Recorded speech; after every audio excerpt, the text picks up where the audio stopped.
Welcome to the Leadership Insights podcast, the podcast that takes you on a journey into the world of leadership, offering a deep dive into the minds of accomplished leaders from various fields around the world. I'm your host, Amanda Jane, originally from the north of Ireland and now living in beautiful Cheshire, England. Together we'll explore the strategies, experiences and wisdom that have shaped these incredible leaders into the visionaries they are today through solo episodes and interviews. I'm a leadership and communications coach myself, and I'm passionate about promoting a coaching culture in the workplace, as well as empowering leaders to flourish personally and thrive professionally. Whether you're a seasoned executive, an aspiring leader in business, or someone simply fascinated by the art of leadership, each episode will provide valuable insights, practical tips, and inspiring stories. So get ready for a dose of motivation, innovation, and leadership brilliance on the Leadership Insights podcast, brought to you by amandajane.co.uk.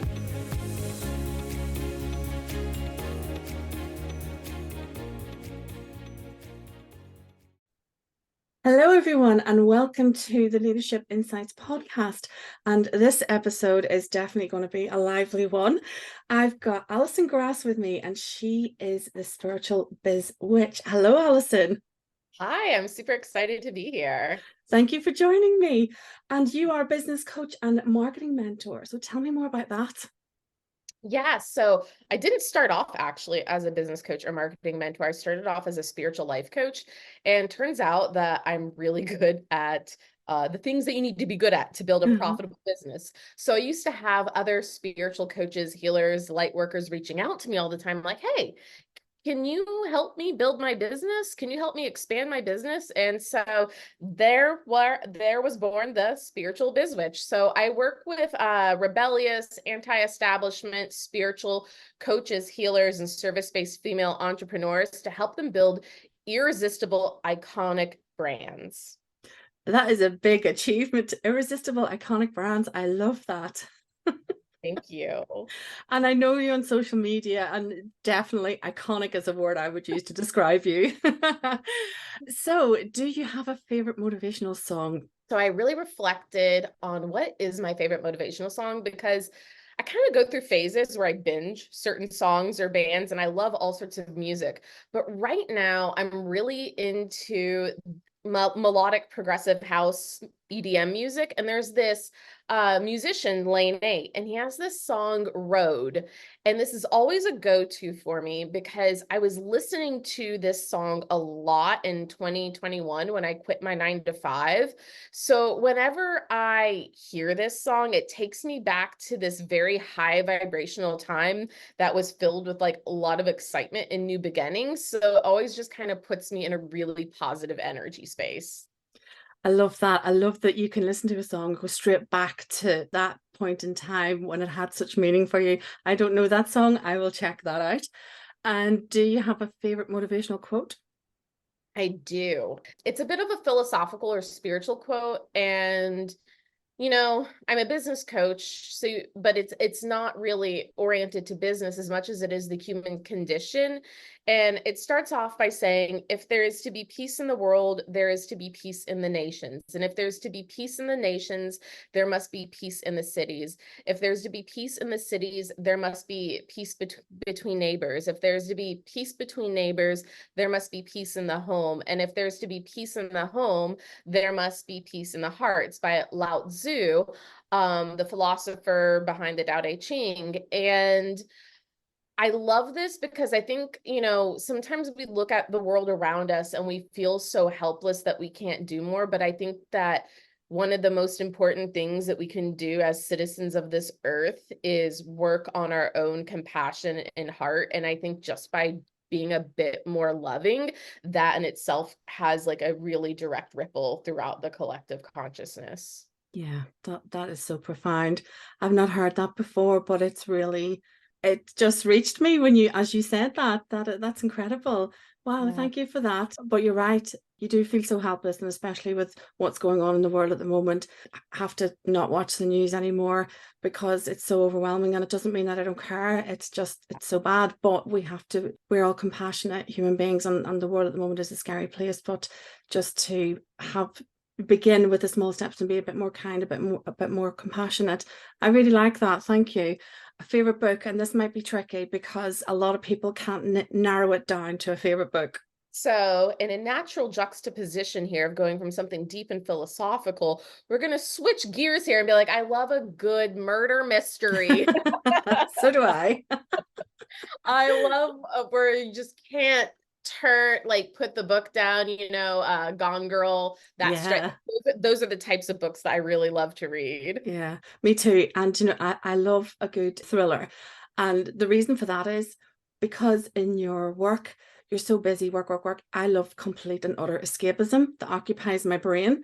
So, and if you've ever noticed, no work thoughts creep in when you're busy trying to work out who the murderer is. No, and I don't know, like I work in self-development, personal development as a coach and healer. So you might think I would love to read self-help books, but I don't. Like that's what I'm doing all day. I just want to, just sink into some like who did it energy. No, I think that's brilliant. We all have different facets. I do like self-help books. So I try to be disciplined. So I alternate them. So I'll have one on the go, and then I'll read a good juicy murder, and then I'll read a self-help book. But yeah, you've always got to have that little bit of escapism. No, thank you for that. That's really interesting. I love knowing what lights people up outside their work.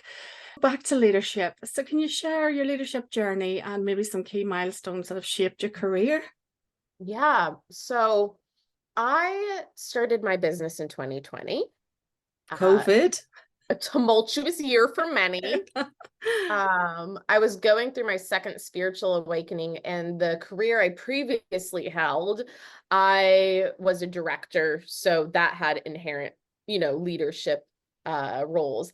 And man, has that been helpful in the transition to the entrepreneurial space, right?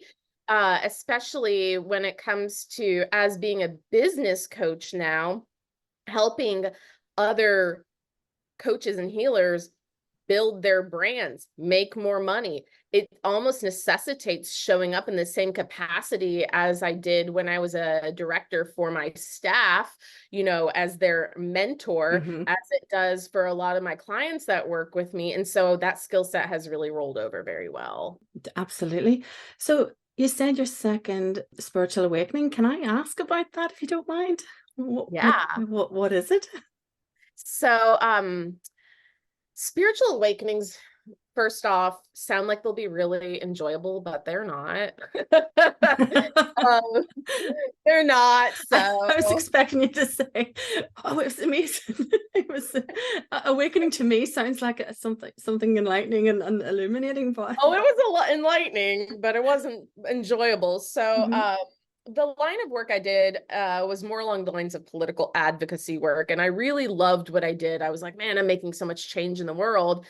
And then I started awakening to the idea of that exact quote that I shared with you, that Lao Tzu quote. That was actually a really formative theme in my transition out of the 9-to-5 world and into what I do now, was that it didn't really matter how many policies were passed or facts were presented to people or what have you, because nothing was going to change until people started changing their own hearts. So it was painful because I really believed in what I was doing professionally. And it was painful because, my ego, my human self was like, wow, have I been wasting my time? Like there was a lot of my identity was wrapped up in my career. I think a lot of people do that. So it was almost like a part of who I was like fading off and dying off as this realization came in. But I leaned into it. And that's why I originally went to spiritual life coaching, to help people find peace in their hearts. And in many ways, I think I still do that too, because I work with other spiritual coaches, healers, and light workers who are trying to make the world a better place. So we're all kind of collectively working together to make that happen. Sounds really interesting. And I'm thinking of evolution and moving on and moving forward and constant change. And I think that's what we do as coaches, as people, as you evolve through life, don't you? Constantly changing and having that awareness of that change and that pivot of stopping, changing, moving on, and the fact that it had such a profound effect on you that you thought, oh, I've got to stop now. I've got to reevaluate everything you believed in Mhm. and make that change. That's incredibly brave, if I may say. Yeah, I like to say that to be an entrepreneur, you don't have to be fearless, but you do have to be courageous. Yeah, yeah. Yeah, you do, don't you? There's a lot of risk taking going on. There is. I always say that there's a fine line between stupidity and bravery.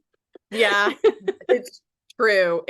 It's a very, very fine line. And yeah, well, you know what, fortune favors the brave, but you don't know unless you try. Yep. So, were there any specific challenges that you faced? So I suppose that was a challenge, but any specific challenge specifically related to leadership?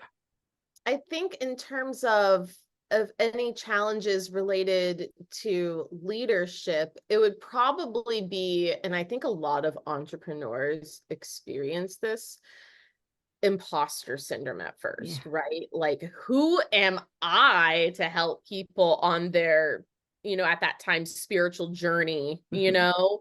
I'm just, making this big transition myself, but I'm a very spiritual person, which you probably gathered from what I Mhm. call myself with my business. And so I had to remind myself I would not be given these big tasks and feel these intuitive nudges to make radical leaps in my life if it were not meant for me. And, Mhm. I really think the most important part of being a leader is really about embodiment. Mhm. Like, not being afraid to do the things that you would ask your clients Yeah. to do.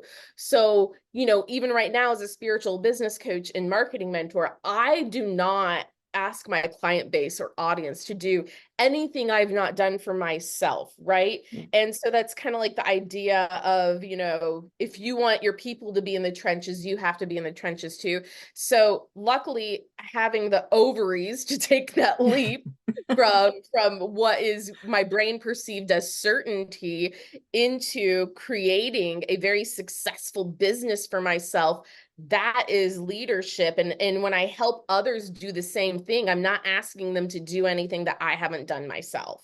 Yeah, absolutely. And you said something that I picked up there, intuitive nudges and Mhm. imposter syndrome.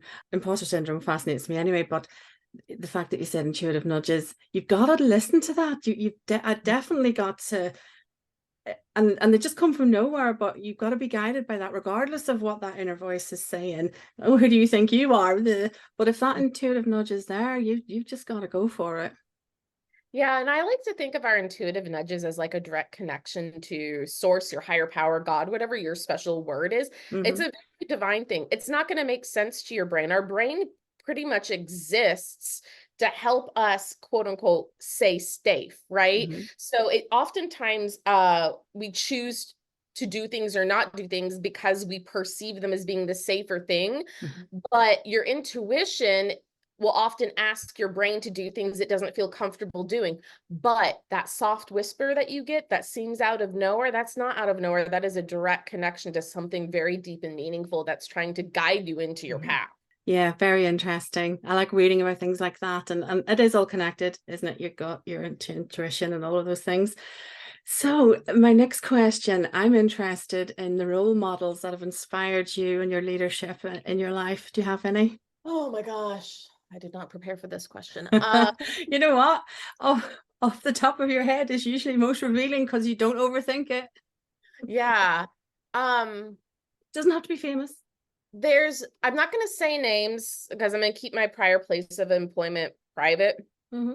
but I had a particular manager there um, who was literally the kindest but firm manager I ever had.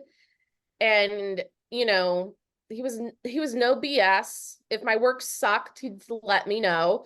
But if my dog had, a random health thing pop up and I had to call him to work, he was totally compassionate. And he had this really like balanced perspective of work and taking care of yourself. And I think that has influenced how I operate as an entrepreneur now and how I work with my clients. I encourage my clients to work hard. I'm sorry, but all the ease and flow BS out there is, in my opinion, a bunch of manipulative marketing. You have to work hard to make money as an entrepreneur, particularly at the front end. So I encourage my clients to work hard, right? But if they say, I'm having a low energy day, we'll take it off. It's about balance. And I think he helped me create like a really balanced perspective on work and showing up for yourself. And it's good to have that space to allow yourself to be a human, to see to the pets or even to yourself, because if you're working somewhere with a lack of compassion, and without in the heart of the business that looks after its employees, people don't hang around for very long, do they? And I think they can lose talent pretty quickly. So that's interesting that it was someone that you were working with and maybe was a good mentor in your life, and you've not forgotten.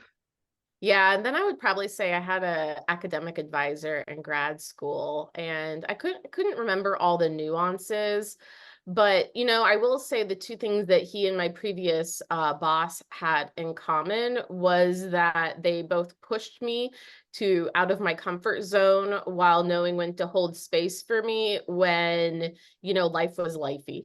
Yeah. And did you realize it at the time, or was it only on reflection?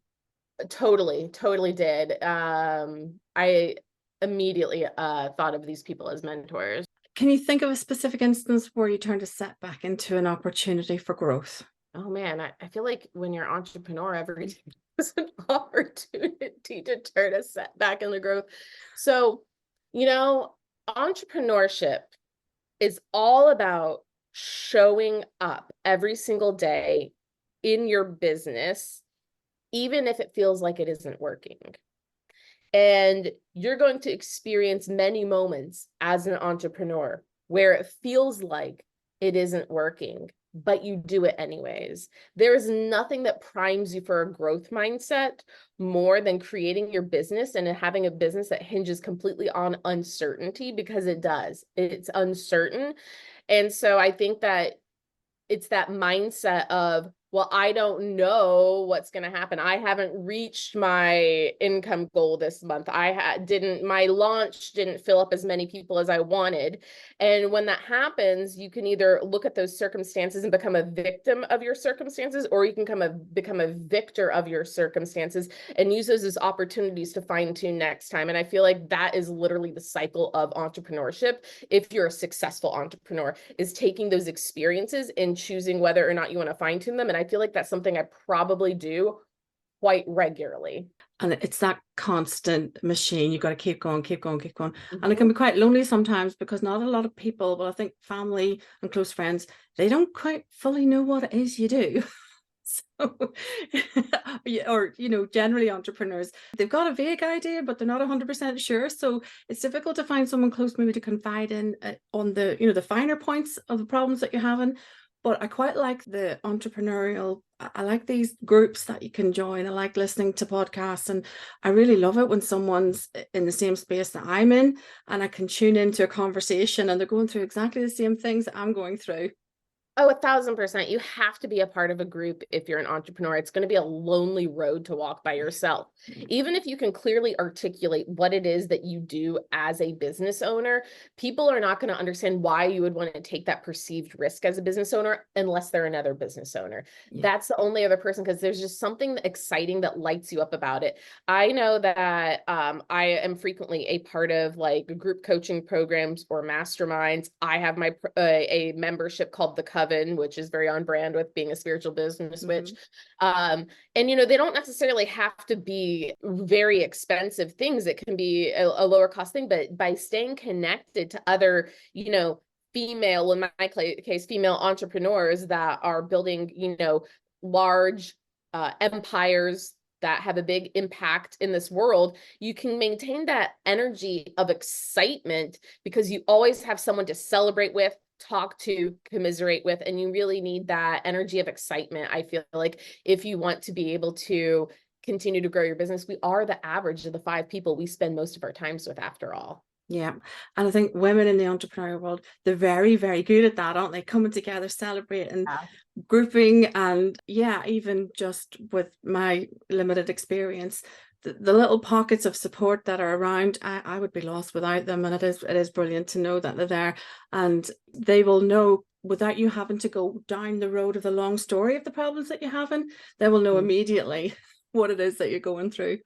Yeah, exactly. I live in the United States, and one of my best friends lives in Canada, and I've never met her in real life. And we did like 3 back-to-back group coaching programs together, and we just kind of bonded. Now we like text all the time. Like you definitely want to immerse yourself in those situations to create those connections. And you're right, women we're good. We're good at being in groups. We're good at supporting one another. It's like a recipe for success.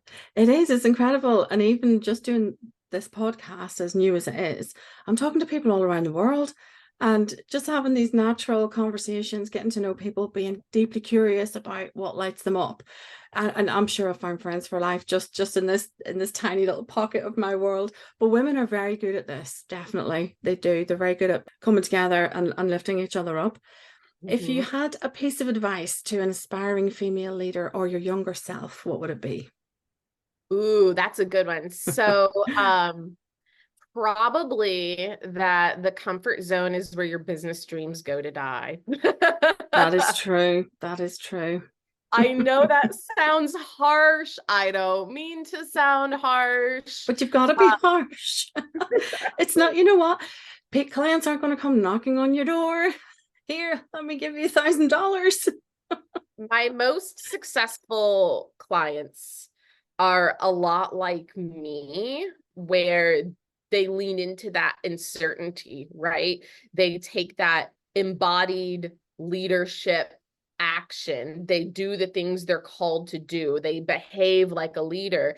And it's scary. I'm not saying it's not, right? You know, my price ranges for my offers, you know, they truly range. The people who work with me who really, you see that person you really want to work with, and you're like, oh, I got to figure it out. That's what they do. They figure it out. They don't say this is too expensive. They say, let me figure this out and come back. And they come back. And it's not just with investing in themselves. That's how they navigate everything else too, right? Like, okay, well, I don't feel like it's safe to quit my job yet, but I'm going to create this plan and quit by this date, right? They do the things that scare them. They push against the edges of comfort consistently. Yeah.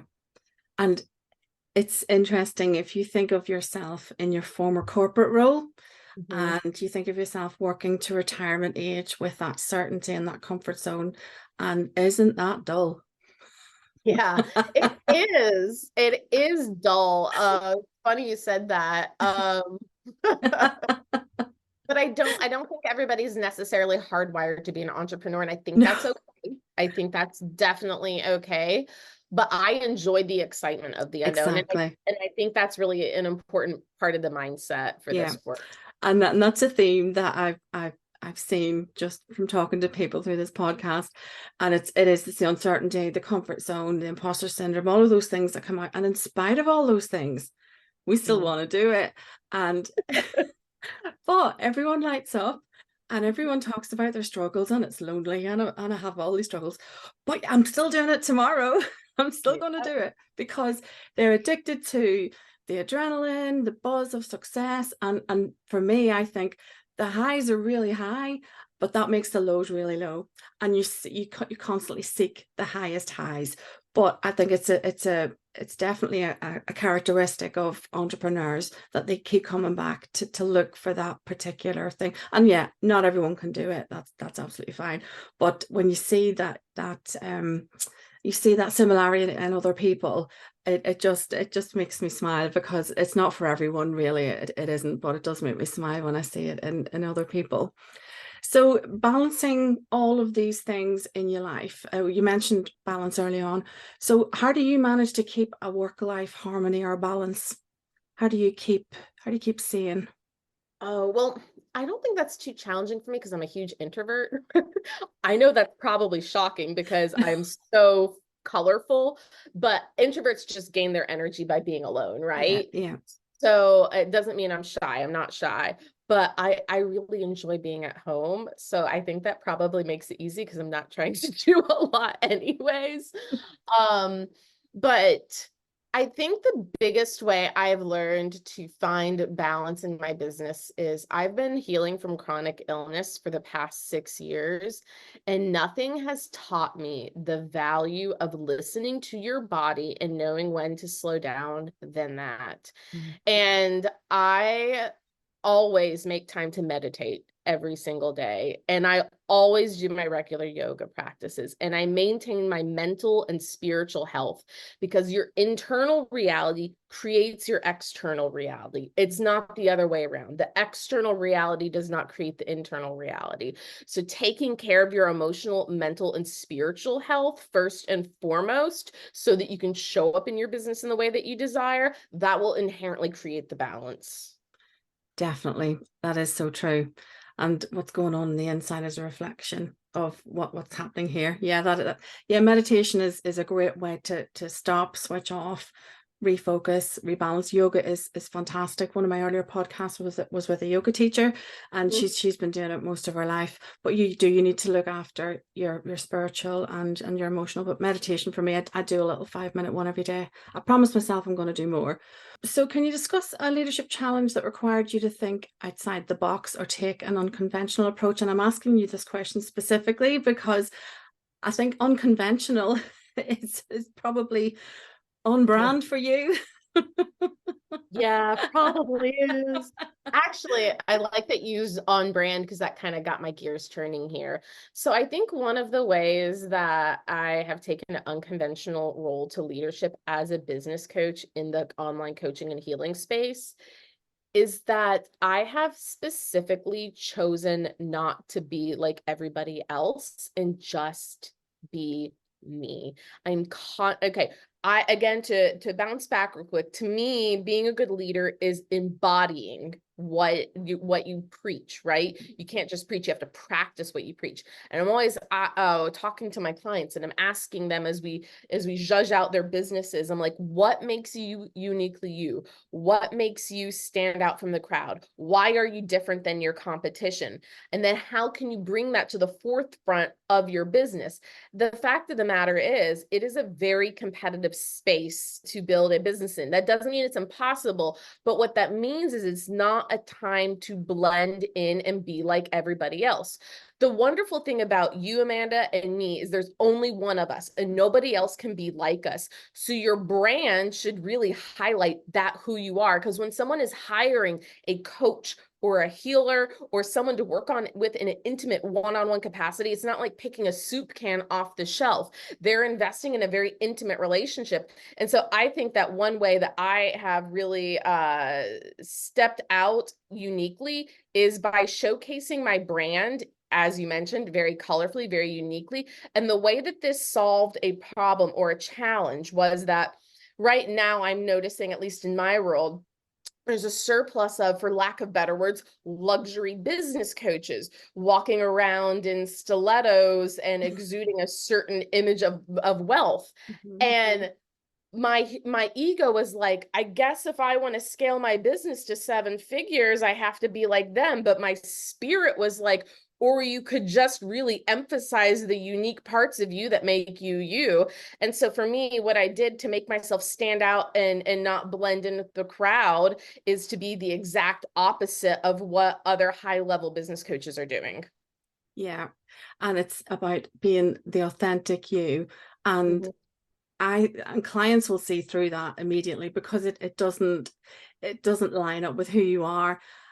And there is always that pressure. You think, should I be like that? Is that how you're supposed to do it? But immediately everything just feels off kilter, and you've got to go back to being authentically you. And you're absolutely right. No one else can do us like we do us, and that's where the self-belief comes in, and knowing what your skills are and identifying them and being brave enough to be aligned with those skills and going out there and saying, well, this is me, this is what I'm good at, this is my brand. And yeah, we were joking earlier in a previous podcast about people earning 7 figures sitting on a beach with their very expensive laptops, and I'm thinking, well, I wouldn't take mine anywhere near sand.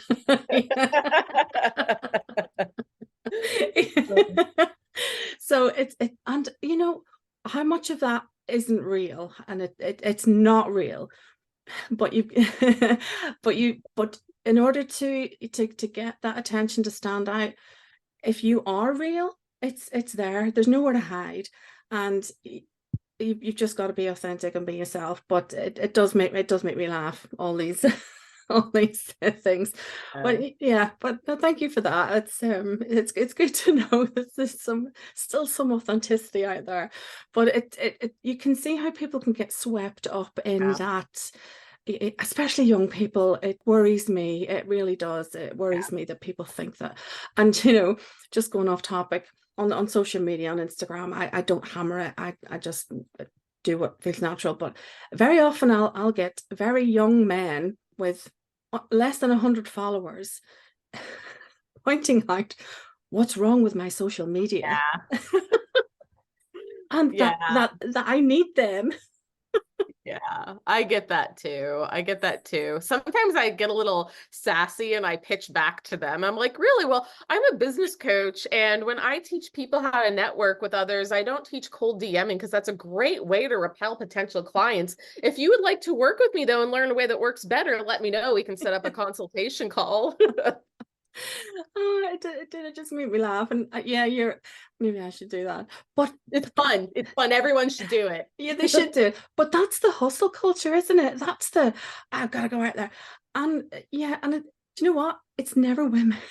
It's always these very young men that are out there. Women. I do get some women. Do you? Yeah, I do. And I feel bad, though, also, like, sometimes I'll be a little spicy and I'll pitch back to them. And sometimes I like step back and I'm like, all right, they're just trying to make this work too, but they're going about it all wrong. Very wrong. Yeah. And we all have to learn. But I always think, you know what? Don't go in with a pitch with someone with a bigger presence than you, at least. Go after someone a little bit smaller. So this is my final question for you, Alison. Okay. What legacy do you hope to leave as a leader, and how do you measure the impact of your leadership? I hope that my legacy as a leader in the online spiritual coaching space is one that shows people that you can be authentic. You don't have to write manipulative marketing copy, and you can be a real person and still build a really valuable business that brings in a lot of money and that helps a lot of people. I go on tirades on my social media about this sometime. Maybe you've seen it sometimes. I love your social media. Love it. I see unethical business practices all the time in the coaching industry right now. Business coaches promising 1K days with ease and manifesting 8 figures with ease. And people are very susceptible to this because they desire quick wealth so much. They have that urgency of quick wealth.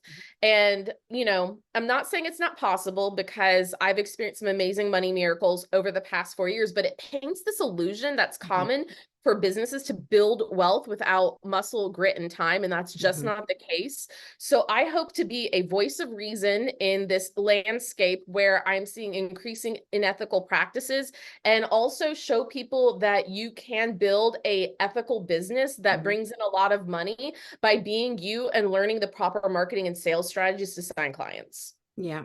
And I remember one of your posts stood out to me about selling.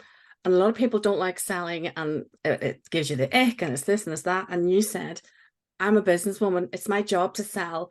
And you just had this. And I just thought, she's absolutely right. Why as business people do we not like selling? Because that's our job. That's what we want to do. And I loved it because it was concise, to the point.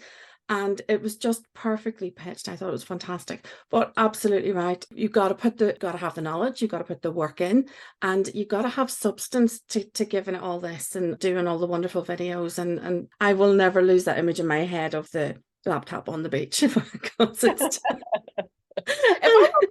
I don't want my laptop with me at all. I want like a Mai Tai in my hand. I'm sorry. Mine's brand new and it's very precious to me. It's like another child. I'm not working on the beach, y'all. Oh no, okay? I will not be working on the beach. Definitely not. Do you know what? If I can't do it on my phone, it's not happening. Right.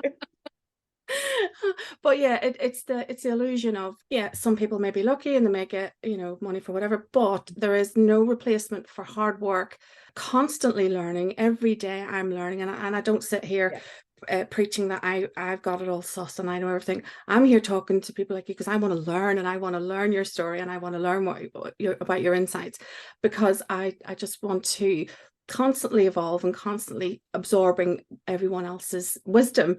So it's been an absolute pleasure, Alison, talking to you, and I've really, really enjoyed it. So where can we find you on your amazing social media feed? So Instagram is my go-to place. I built my entire business through organic Instagram marketing and sales. So hopefully you guys are on there and you can find me. My handle is Spiritual Biz Witch. So you can just type that in, find me, give me a follow, send me a message, say, hey, I'm friendly. And it's very pink. It's very pink, very colorful. It is. Oh, it's incredibly colorful, and it really jumps out. It is a marketing genius. So, thank you so much. I've absolutely loved it. It's been a real pleasure, and I will hope to speak to you soon. But thank you so much, Alison. Thanks for having me. Thanks so much for listening today, and special thanks to my amazing guest, Alison Grass. Tune in for the next episode for some more inspirational leadership stories and insights. And don't forget, you can follow me on Instagram at Coach Amanda Jane, or visit my website amandajane.co.uk. Bye for now.